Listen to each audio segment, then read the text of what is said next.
قرآن مجید کی آیت میں نے تلاوت کی، اللہ فرماتے ہیں الف لام میم احسب الناس ان یترکوا ان یقولوا آمنا۔ اللہ فرماتے ہیں کیا لوگوں نے یہ گمان کیا ہے کہ انہیں چھوڑ دیا جائے گا صرف یہ کہہ دینے پر کہ ہم ایمان لے آئے؟ انہوں نے کہا ہم ایمان لے آئے تو اب انہیں چھوڑ دیا جائے گا، بس ختم، اتنی بات پر چھوڑ دیا جائے گا؟ وہم لا یفتنون، اور انہیں آزمایا ہی نہیں جائے گا۔ فرمایا ایمان لانے کے بعد صرف ایمان پر ہی تمہیں چھوڑا نہیں جائے گا بلکہ تمہیں آزمایا جائے گا، تمہاری آزمائش ہوگی۔ کس طرح؟ وَلَنَبْلُوَنَّكُمْ بِشَيْءٍ مِّنَ الْخَوْفِ وَالْجُوعِ وَنَقْصٍ مِّنَ الْأَمْوَالِ وَالْأَنفُسِ وَالثَّمَرَاتِ، تمہیں کسی نہ کسی ایک چیز سے ضرور آزمائیں گے، یا خوف سے آزمائیں گے، بھوک سے آزمائیں گے، جانوں اور مالوں کی کمی سے، پھلوں کی کمی سے آزمائیں گے۔ اور یہ پھلوں کی کمی سے مراد، علماء تفسیر نے لکھا اس سے مراد اولاد کا انتقال کر جانا بھی ہے، وہ بھی پھل ہوتی ہے۔ تمہیں آزمائیں گے اور اگر تم پورے اترے تو وَبَشِّرِ الصَّابِرِينَ، رب فرماتا ہے محبوب پھر صبر کرنے والوں کو میری رحمت کی خوشخبری سنا دے، پھر انہیں خوشخبری دے دے میرے کرم کی۔ میرے عزیز، زندگی میں آزمایا جائے گا۔ نبی اکرم نور مجسم شفیع معظم صلی اللہ علیہ وسلم کی بارگاہ میں حضرت خباب بن ارت رضی اللہ تعالیٰ عنہ حاضر ہوئے۔ حضور خانہ کعبہ کے ساتھ ٹیک لگائے بیٹھے تھے تو حضرت خباب عرض کرنے لگے یا رسول اللہ اتنی تکلیفیں آ رہی ہیں، کافر اتنا ستا رہے ہیں، ہمیں پریشان کیا جا رہا ہے، ہم سخت آزمائش میں، حضور آپ اللہ کی بارگاہ میں دعا کیوں نہیں کرتے ہمارے لیے؟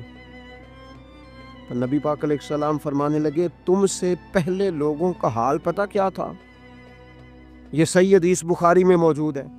فرمایا تم سے پہلے لوگوں کا حال یہ تھا کہ انہیں گھڑے کے اندر رکھ کے ان کے جسم کو مٹی سے دبا کے پھر ان کے سروں پر آریاں رکھ کے چیر دیا جاتا تھا، لیکن پھر بھی وہ اپنے دین سے ہٹا نہیں کرتے۔ نبی پاک علیہ السلام فرمانے لگے تم سے پہلے لوگوں کا یہ عالم تھا کہ ان کے جسم لوہے کی کنگھیوں سے کریت دیے جاتے تھے، ان کا گوشت اتار دیا جاتا تھا، لیکن وہ اپنے دین سے ہٹنے کو تیار نہیں ہوتے تھے۔ یاری تیری سونے پر ازمائشاں تیریاں اگ، اے سونا پرکھیا جامدہ ہی پہلو نال اگاں دے لگ۔ اپنی زندگی میں تیار رہیں، ذہنی طور پر آزمائش کے لیے تیار رہیں، مزاج بنائیں۔ جب بندہ پہلے سے تیار ہوتا ہے نا، اس کا خیال ہوتا ہے کہ آزمائش آ گئی تو میں نے صبر کرنا ہے، پہلے سے اس کی تیاری ہوتی ہے، پھر وہ ذرا گھبراتا نہیں، پریشان نہیں ہو۔ ہم تیار نہیں ہیں ذہنی طور پر، ہر بندے کو سکھ چاہیے، ہر بندے کو، بلکہ ہمارے ہاں تو لوگ کہتے ہیں مرید ہو رہا ہوں تاکہ میری طرف تکلیف کوئی نہ آئے۔ تو میں کہا کرتا ہوں پہلے پیر سے پوچھ لو اسے کبھی آئی ہے کہ نہیں، اگر اسے آئی ہے تو پھر اس کا مطلب ہے تمہیں بھی آ سکتی ہے۔ لوگ نماز اس لیے شروع کرتے کہتے ہیں میں 5 نمازیں بھی پڑھتا ہوں، میں صدقات بھی کرتا ہوں، کام میرا پھر نہیں چلتا۔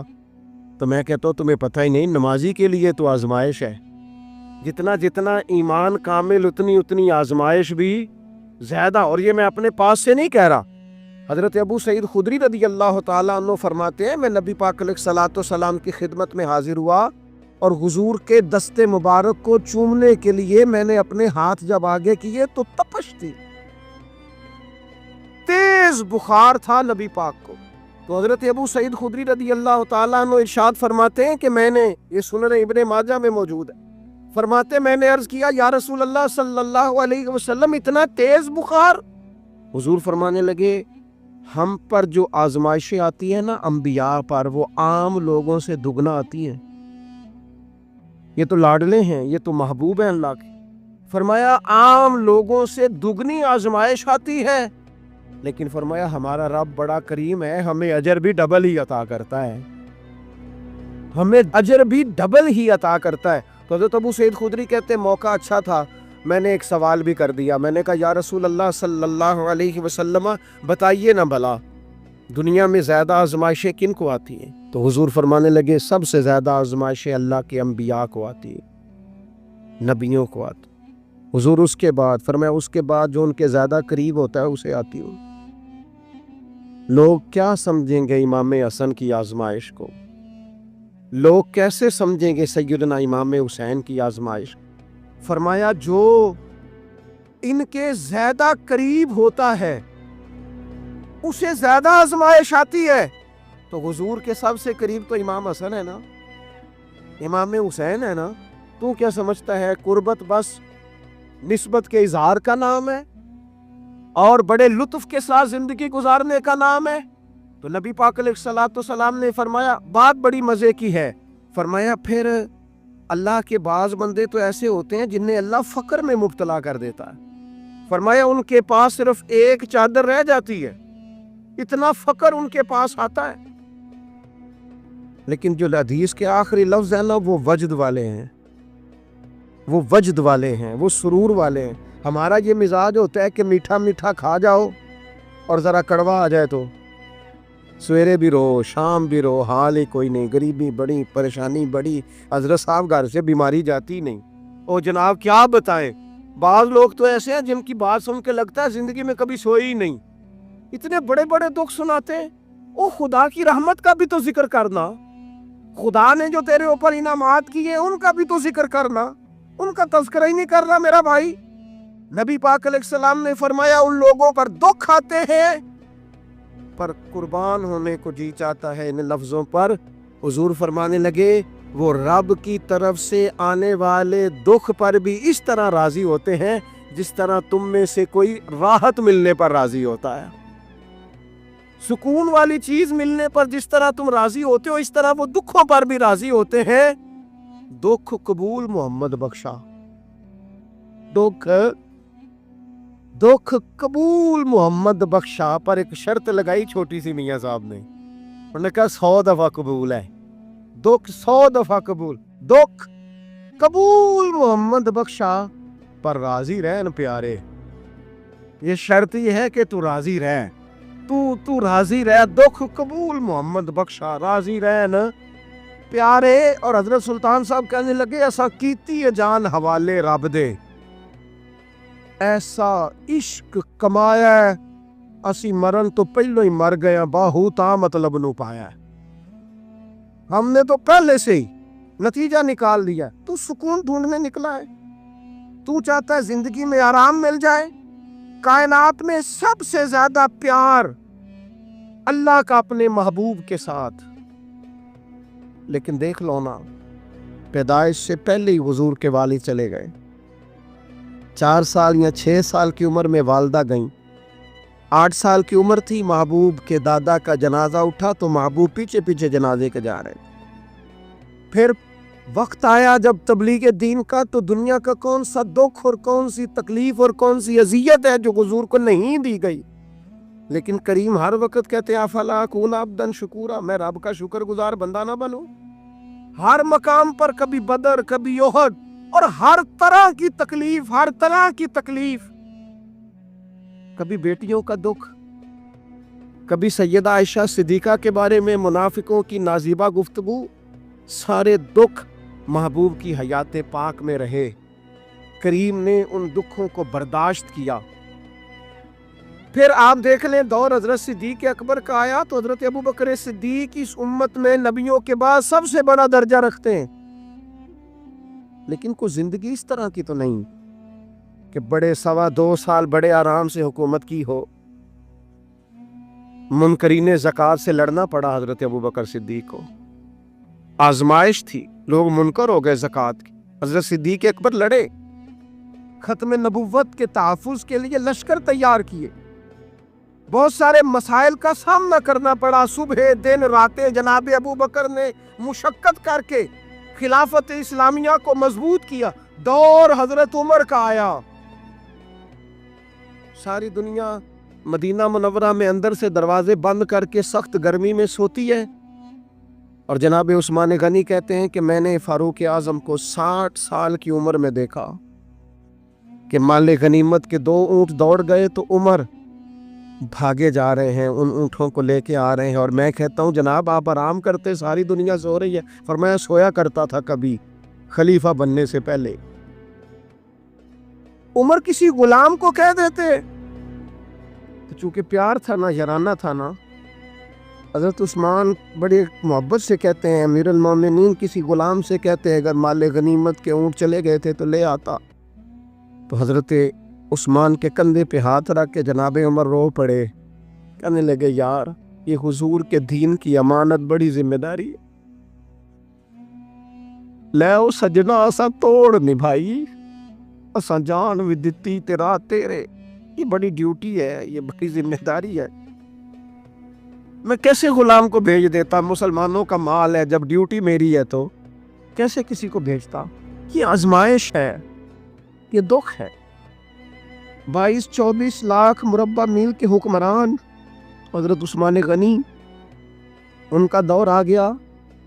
یعنی وہ شخص جس نے چڑھتی جوانی میں بھی نظریں جھکا کے رکھی ہیں, اور جس شخص نے اپنا سارا مال دین پر قربان کر دیا, اس کے گھر کا گھیرا تنگ کر لیا گیا. بہت بڑی ذمہ داری حضرت عثمان پر آئی پڑی. اور جناب عثمان غنی کا حال یہ کہ 40 دن گزر گئے. جس شخص کے اپنے ذاتی مصارف لاکھوں کروڑوں میں لوگوں پر خرچ ہوتے ہیں, 40 دن سے اس نے کھانا نہیں کھایا. اسے ڈھب اور سلیقے سے روٹی پانی نہیں ملا, گھر میں قید ہے. لوگوں نے کہا عثمان ہمیں اجازت دے دیں ہم لڑیں. کہنے لگے کیسے دے دوں؟ حضور کا مدینہ اور میری وجہ سے خون بہہ جائے, بس میرے اوپر آئی ہے تو میں نبھاؤں گا, یہ ذمہ داری ہے. کہا پھر عثمان خلافت؟ فرمایا یار یہ بھی میری مجبوری ہے. میرے نبی پاک نے فرمایا تھا عثمان اللہ تمہیں قمیض پہنائے گا, لوگ اتارنا چاہیں گے, دیکھنا اتارنا نہ. وہ قمیض نہ اتارنا کیسے چھوڑ دوں؟ حضرت عثمان بھی شہید ہو گئے, جناب عمر بھی شہید ہو گئے. حضرت علی المرتضیٰ شیر خدا, وہ کیا 9-10 سال کی عمر سے حضور کے ساتھ چلے, ہر غزوے میں, ہر میدان میں, ہر جہاد میں, ہر جگہ آگے آگے. ان لوگوں نے دین سے نفع نہیں لیے. حضرت علی المرتضیٰ شیر خدا تو کوفے کی جامع مسجد کے پاس کھڑے ہو کے کہتے تھے میری کوئی بندہ زیرہ خرید لے. امیر المومنین کہہ رہے ہیں میری طامت زیادہ پھٹ گئی ہے, اب تو پیوند لگنے کی جگہ بھی کوئی نہیں بچی, یہ زیادہ پھٹ گئی ہے. اگر مزید پیوند لگ سکتے ہوتے تو میں زیرہ نہ بیچتا, یہ میری زیرہ کوئی خرید لے, کوئی خرید لے زیرہ. حضرت مولا علی شیر خدا 63 سال کی عمر مبارک, اور جب کوفے میں آپ کو خنجر لگا, زخم لگا, تو لوگ بیٹے کو بلاتے ہیں, آواز دیتے ہیں, لیکن جناب شیر خدا مولا علی مرتضیٰ مشکل کشا حل عطا حضرت علی المرتضیٰ شیر خدا زیر لب ہلکا سا مسکرائے, ادھر دیکھیے گا, اور مسکرا کے پتہ کیا فرمانے لگے؟ کہنے لگے فزت برب الکعبہ, لو بھائی کعبے کے رب کی قسم علی کامیاب ہو گیا ہے, کامیابی مل گئی. آج بات امام حسن کی آئی, امام حسن کو زہر دیا گیا, انتڑیاں میں کٹ کٹ کے باہر گر رہی. اس شہزادے کی جس نے حضور کی گود میں عمر گزاری, محبوب کے کندھوں پہ رہنے والے حسن ابن علی. جناب امام حسین حاضر بارگاہ ہوئے تو ہاتھ پکڑ کے بھائی کا چوم کے رو پڑے. بھائی پیارے بھی تو بڑے ہوتے ہیں نا, بڑے پیارے ہوتے ہیں, اور ان لوگوں کا منصب بڑا انوکھا ہے, شدید تکلیف ہے. تو امام حسین کہتے ہیں میرے بھائی حسن بتائیے آپ کو زہر کس نے دیا؟ رو کے پوچھتے. بھائی کا ماتھا چوم کے امام حسن رو پڑے, کہنے لگے حسین میری مجبوری ہے, میں تمہیں نہیں بتاؤں گا. کہا کیوں؟ فرمانے لگے اس لیے کہ اگر وہ نہیں جس پر مجھے شک ہے تو پھر کسی بے گناہ کا نام کیسے لے دوں, اور اگر وہی ہے نا جس پر مجھے شک ہے تو پھر میں تمہیں نہیں بتاؤں گا. میرا رب بڑا بہتر انتقام لینے والا ہے, پھر بھی نہیں بتاؤں گا. کیا کروں, کیسے بتا دوں؟ مصطفیٰ کا نواسا ہوں میں, پڑھتے ڈالنے والی ماں کا بیٹا, میں شیر سے زیادہ جگر رکھنے والے علی کا پتر, میں کیسے بات کر دوں؟ بس زخم پہ زخم کھا کے جی, خونے جگر کے گھونٹ پی, اور سجنا آہ نہ کر لبوں کو سی. یہ عشق ہے کوئی دل لگی نہیں. میرے نبی پاک صلی اللہ تعالی علیہ وآلہ وسلم نے ارشاد فرمایا اللہ تعالیٰ دین میں جو لوگ سخت ہوتے ہیں نا ان پر مشکلیں بھی سخت ڈالتا ہے۔ یہ حدیث پاک آپ کو مسند امام احمد بن حنبل میں ملے گی، ابن ماجہ ترمذی میں ملے گی۔ فرمایا جتنا کوئی دین میں سخت ہوتا ہے اتنی اس کی مشکلات بھی سخت ہوتی ہیں، اور جتنا کوئی نرم ہوتا ہے اتنی اس کی مشکل بھی تھوڑی ہوتی ہے۔ حسین ابن علی بڑے سخت تھے نا دین میں، جاندار تھے نا دین کے معاملے میں، اللہ نے مشکل ڈالی۔ امام علی مقام کی باری آئی، بڑی منت کی حضرت عبداللہ ابن عمر نے، رو کے کہا حسین نہ جاؤ۔ تو امام حسین رضی اللہ تعالیٰ عنہ نے فرمایا نہیں، اب میری ڈیوٹی لگی ہے تو جانا تو میں نے ہے نا، ذمہ داری تو پوری کرنی ہے۔ امام علی مقام رضی اللہ تعالیٰ عنہ نے اس ساری مشقت کو دیکھا۔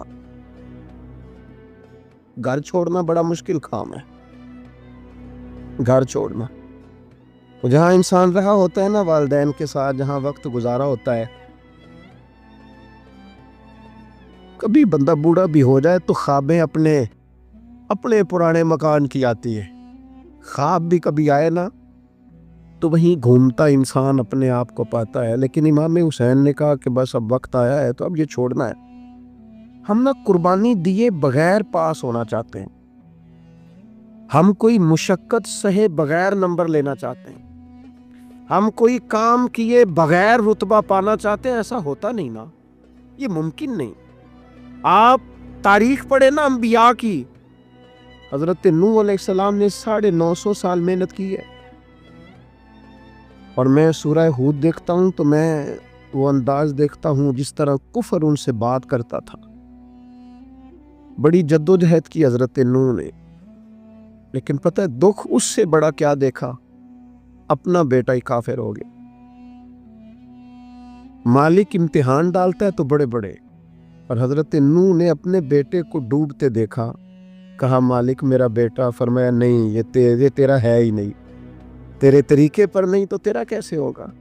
کسی کی نسل کہلانے کے لیے تو اس کے عقیدے پر ہونا ضروری ہے، تیرا نہیں۔ حضرت نوح نے مشقت دیکھی، واتخذ اللہ ابراہیم خلیلا، ابراہیم اللہ کے پیارے ہیں نا، لیکن زندگی پوری پڑھ کے دیکھ لو، ساری کی ساری مشقت مصائب سے بھری ہوئی، آزمائشوں سے لدی ہوئی۔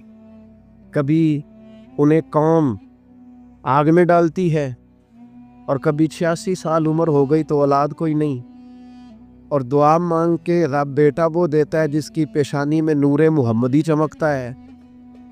اچھا پہلے دیا نہیں، اب دیا، فلما بلغ معہ سعیا، اور جب وہ ذرا ساتھ چلنے کے قابل ہو گیا، ہر بندہ کہتا نہیں منون خیر ہے میرا پتر جوان ہو گیا ہے، جب وہ بیٹا ساتھ چلنے کے قابل ہوا تو فرمایا ذبح کرو نا ذبح۔ تھوڑی دیر کے لیے دل پہ ہاتھ رکھ کے بتاؤ، اور بچے کو بخار چڑھ جائے تو نیند نہیں آتی، مائیں منتیں مانگتی پھرتی ہیں، روتے پھرتے ہیں باپ، بچے کی طبیعت ٹھیک نہیں، فقط بیمار ہے، اور جسے یہ کہا جائے ذبح کر۔ جناب ابراہیم تیار ہو گئے اور بیٹے کو ذبح کر دیا، چھری چلا دی۔ وہ تو مالک نے کہا کہ ابراہیم تم پر سلام ہو، تم نے اپنا خواب سچ کر دکھایا ہے۔ ساری زندگی دیکھیں نا آپ آزمائشوں سے بھری۔ ادھر آ جائیں نا، جناب ایوب ہے، کتنے بیمار ہو گئے، کتنے بیمار ہو گئے، 12 سال گزر گئے طبیعت خراب کو، 8 دن کے بخار میں لوگوں کے شکوے، 12 سال بیت گئے تو قبول محمد بخشا۔ بس عرض اتنی ہے کہ راضی رہن پیارے۔ آپ دیکھیں نا جناب یعقوب پیارے ہیں نا اللہ کے، لیکن آدھی زندگی روتے گزر گئی بیٹے کی یاد۔ جناب یوسف پیارے ہیں نا، سونا بنا کے نا، اور باپ کا لاڈلا بنا کے نا، محبت پوری کرا کے، پیار پورا۔ یا بنی لا تقصص رؤیاک علی اخوتک فیکیدوا لک کیدا ان الشیطان للانسان عدو مبین۔ او میرے بیٹے بھائیوں سے بات نہ کرنا ورنہ وہ کچھ چال چلیں گے، شیطان آدمی کا کھلا دشمن ہے۔ اتنا دنیا میں پیارا بچہ اور اس وقت کوئی نہیں تھا جتنے جناب یوسف ہیں، پر یوسف کبھی بھائیوں کی مار کھائیں، کبھی کنویں میں جائیں۔ کریم کا کرم ہے نا، کنویں میں پھینکے تو بچا لے، لیکن وہاں سے نکلے تو پھر وہ بکے۔ پھر کبھی یہاں بکے کبھی مصر کے بازار میں بکے. اور یار تو غور تو کر, وہی جناب یوسف اللہ کے پیغمبر پھر جیل جائے, ساری تکلیفیں سہ کے فرمایا لو یوسف اب میں تمہیں مصر کا بادشاہ بناتا ہوں. آپ جس کی بھی تاریخ ٹٹول کے لائیں گے نا وہ آزمائشوں والی والا نہ بولو وَلَّكُمْ بِشَيْءٍ مِّنَ الْخَوْفِ, ہم ضرور تمہیں آزمائیں گے. امام حسین کی باری آئی, وطن چھوڑنا ہے حسین کو. امام علی مقام نے کہا کہ ہجرت کی تھی نا, حضور نے بھی وطن چھوڑا تھا. دور کھڑے ہیں نانا تیرے کرم کے خزینے کی خیر ہو, میں جا رہا ہوں تیرے مدینے کی خیر ہو. پھر حسین ابن علی وہاں سے نکلے, بچے ساتھ, ڈٹنا پڑا, بھوک پیاس, بچوں کا ساتھ, پھر بچوں کی شہادتیں, یہ ساری چیزیں انسان کو کمزور کر دیتی ہیں نا. لیکن جس کی شان بڑی ہوتی ہے اس کی آزمائش بھی بڑی ہوتی. چھوٹی چھوٹی باتوں سے گھبرا جانے والی امت, ذرا ذرا سی بات پر پریشان ہو جانے والے لوگ, لڑکھڑاتے قدم, الجھے خیالات, بے چینیاں, بے قراریاں, بہتے آنسو اور ہر وقت مظلومیت کا اظہار کرتی قوم اگر اپنے قدموں پہ کھڑا ہونا چاہتی ہے, امت اگر پھر سے امت سازی چاہتی ہے, امت اگر کھڑے ہو کے اور اللہ کی عطا پر راضی رہ کر اپنی زندگی گزارنا چاہتی ہے, ایک ہی فارمولہ ہے, اس قوم کو امام حسین کی سیرت سے آگاہ کر دو. اس امت کو نبی پاک کے شانوں والے نواسے کی عظمتیں بتا دو. یہ جو لوگ سہمے سہمے, ڈرے ڈرے سے, پریشان سے, کمزور سے, غریبی کی بات کرتے, دیہاتی ہونے کی بات کرتے, سہمی سہمی باتیں کرتے, انہیں کہو ڈرو نا. وہ دیکھو پردیس میں حسین ابن علی تھوڑی دیر پہلے حضرت علی اکبر کی لاش مبارک اٹھا کے لائے ہیں اور لا کر کے خیمے میں رکھی ہے, لیکن انہیں پتا ہے کل بھی تو جانا ہے نا. انہیں پتا ہے نا کتنے کو سال جینا ہے, بالآخر جانا تو ہے نا. جس دھج سے کوئی مقتل میں گیا وہ شان سلامت رہتی ہے, اس جان کی کوئی بات نہیں, یہ جان تو آنی جانی ہے. موت بستر پہ بھی آ جایا کرتی ہے, لیکن جو میدانوں میں ڈٹ کے رہتے ہیں ان کو تاریخ ذرا زندہ رکھا کرتی ہے. کمزور زندگی نہ گزارو, ڈری ہوئی زندگی نہ گزارو, اور یہ کبھی نہ کہو ہائے حسین. ہم ہائے حسین والے نہیں, ہم واہ حسین والے ہیں. ہمارے بزرگوں نے ہمیں یہ سبق دیا ہے, ہم نے کہنا واہ حسین. کیا کمال کر دی امام علی مقام نے, واہ حسین آپ کی عظمت پہ قربان. اتنے سارے دکھوں کے باوجود جب شانوں والے نانا کا شانوں والا پوتا, عظمتوں والی ماں کا عظمتوں والا بیٹا, جرت مند باپ کا بیٹا میدان میں نکلنے لگا ہے تو ڈرا ڈرا, سہما سہما, رو کے, دلاسے دے کے, آنسو پونچھ کے نہیں, بلکہ امام حسین نے ڈٹ کے کھڑے ہو کے وہ امامہ سر پہ باندھا جو محمد عربی نے عطا فرمایا تھا, وہ جوبہ پہنا جو نانا نے دیا تھا, وہ تلوار پکڑی جو شیر خدا مولا علی پکڑتے تھے, اور حسین میتوں کے باوجود میدان میں آئے, فرمایا سامنے کھڑے ہو جاؤ, تمہیں خطبہ دینا ہے. اس لیے کہ محمد عربی کا طریقہ ہے جمعے والے دن خطبہ دیا جاتا ہے. پورے وثوق سے اتمام حجت کیا. اور حسین ابن علی ایسے تو نہیں تھے کہ ڈرے بڑا تھے تو ان سے تلوار نہیں چلی, انہوں نے تلوار چلائی, جو ایک ایک دو دو کر کے آتے رہے وہ کٹتے رہے, وہ کٹتے رہے. پھر آواز ایک گونجی پیچھے سے, وہ اکیلے اکیلے کیوں جاتے ہو, تمہیں پتا ہے علی کا بیٹا ہے. علی کا گھر تو وہ گھر ہے کہ جس گھر کا ہر ایک بچہ جسے دیکھو وہی شیر خدا معلوم ہوتا ہے. اکیلے اکیلے جاؤ گے تو تم چہرے کی روشنی نہیں دیکھ رہے, آنکھوں کی سرخی نہیں دیکھ رہے, مزاج کا ولولہ نہیں دیکھ رہے, طبیعت کا باغ پن نہیں دیکھ رہے, اور جوانی میں شہادت کی لذت سے آشنا محمد کا نواسا نہیں دیکھ رہے. ذرا مل کے جاؤ. ہاں ہاں حسین ابن علی شہید ہوئے ہیں پر شان و شوکت کے ساتھ. ہاں ہاں حسین ابن علی دنیا سے تشریف لے گئے ہیں پر عزت وقار اور عظمت کے ساتھ. ہاں حسین ابن علی کا سر کٹا ہے, مخالف نے تو اپنی طرف سے نیزے کی نوک پہ چڑھایا تھا, پر حسین کا سر بول بول کے کہہ رہا تھا دیکھ لو میں کٹ بھی گیا ہوں پھر بھی سب سے اونچا ہوں, وہ دیکھو میں سب سے اونچا ہوں, سب سے اونچا ہوں میں. اے حسین ابن علی، نازش آل نبی تم پر سلام، اے حسین ابن علی تم پر سلام، نازش آل نبی تم پر سلام۔ کسی نے ایک بات کی تھی، اس نے حد کر دی، اس نے کہا مورخ تو کتنا کو لکھے گا، خطیب تو کتنا کو واز کرے گا، او مصنف تو حسین ابن علی کی شان میں کہاں تک بات کرے گا؟ تو میرے امام کا باکپن، ان کی جرت، ان کی طاقت، ان کی ہمت، ان کا کمال، ان کا صبر، ان کی استقامت، ان کا حوصلہ، ان کی جواں مردی، ان کی ہمت کتنی کو بیان کرے گا؟ تو رہنے دے۔ اس نے کہا پھر کیوں رہنے دوں؟ کہنے لگے حسین ابن علی کی شان رفعت کوئی کیا جانے، یہ حسن جانے۔ حسین ابن علی کی شان رفعت کوئی کیا جانے، یہ حسن جانے، یہ علی جانے، یہ نبی جانے یا خدا جانے۔ ہماری طاقت نہیں ہے کہ ہم امام علی مقام کی عظمت کو بیان کر، بس چپ کر میرے علی۔ ایتھے جا نہیں ہو، امام کا تذکرہ بندے کو جوان کرتا ہے، با ہمت کرتا ہے، جینے کا حوصلہ دیتا ہے، میدانوں میں کھڑا کرتا ہے۔ وہی ہے تیرے زمانے کا امام برحق، جو تجھے حاضر و موجود سے بیزار کرے اور موت کی شکل میں دکھلا کے تجھے جلوہ یار، زندگی تیرے لیے اور بھی دشوار کرے۔ زند اور پلٹنا، جھپٹنا، جھپٹ کر پلٹنا، یہ لہو گرم رکھنے کا ہے ایک بہانہ۔ لہذا طاقتور بنو، با ہمت بنو، کربلا کے واقعے سے طاقت حاصل کرو۔ پھر کہتا ہوں، ہم ہائے حسین والے نہیں، ہم تو واہ حسین والے ہیں۔ ہمارا کہنا ہے کہ واہ حسین، اے حسین ابن علی تم پر سلام، نازش آل نبی تم پر سلام۔ ہم کہہ رہے واہ حسین، واہ حسین، واہ حسین، واہ حسین، یا حسین، واہ حسین، یا حسین، واہ حسین، واہ حسین، یا حسین، واہ حسین۔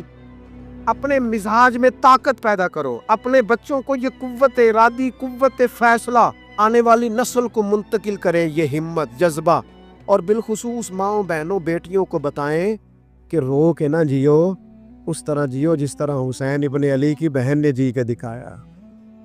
دربار یزید میں جناب زینب نے جب خطبہ پڑھا نا، دربار دمشق میں وہ زینب کا خطاب منبر پہ علی بول رہے ہو جیسے۔ انہیں کہو کہ ذرا تھوڑا باہمت وقت گزاریں، باہمت، کہیں نہیں ڈگمگائی میرے امام کی بہن، کہیں کمزور نہیں پڑی، طاقت، ہمت۔ اور انہوں نے بتلایا ہے کہ رو کے وقت نہیں گزرتا، وقت تو چھا کے گزارنا چاہیے۔ مشکلات کے سامنے میرے حضرت صاحب کا ایک شعر ہے، فرمایا کرتے تھے، تجھے کیا ڈر ہو اے اختر، تیرے یاور ہیں وہ یاور، مشکلوں کو جو تیری خود گرفتار بلا کر دے۔ وہ تو مشکل کو مشکل میں ڈال دیں گے جن کو ہم نے مانا ہوا ہے۔